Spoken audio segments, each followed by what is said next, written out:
So I've pretty well got all of the framing done for the deck and the superstructures.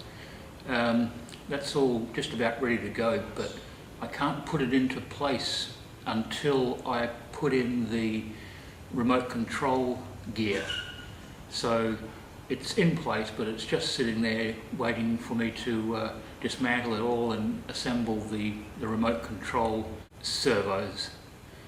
So now I've decided to go on with making the spars, and I'll show you how I do that. And so before you start, it's a good idea to just mark which end you want to be the top of the mast, just so you can taper it appropriately with the masts and the booms. What I basically do is I'll put the timber into a vise on its corners, clamp it on the edges,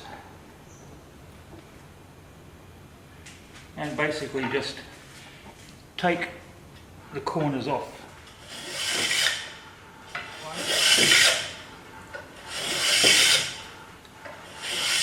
Give you what looks like this.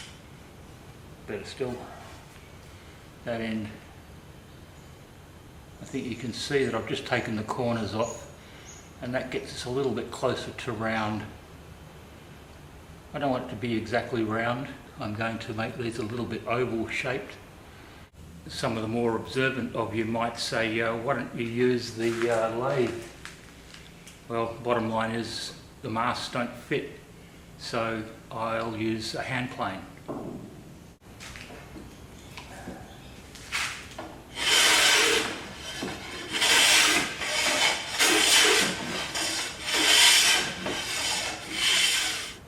I really love doing this kind of work because it really makes you think.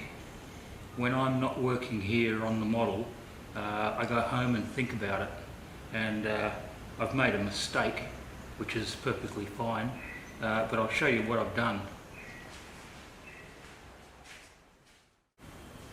I spent yesterday building these struts and base plates for the masts.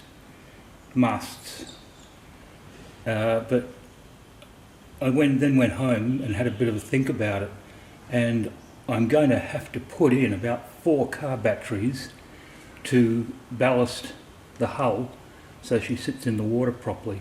So what I'm going to have to do is take them out, and I'm going to build struts across the hull and bolt them to the side of the hull so that I can slide car batteries into it when I put it into the water.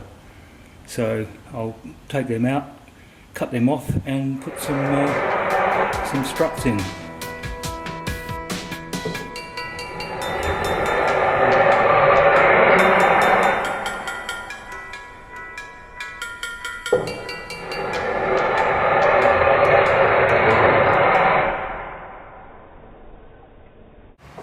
And on and on and on, ages and ages.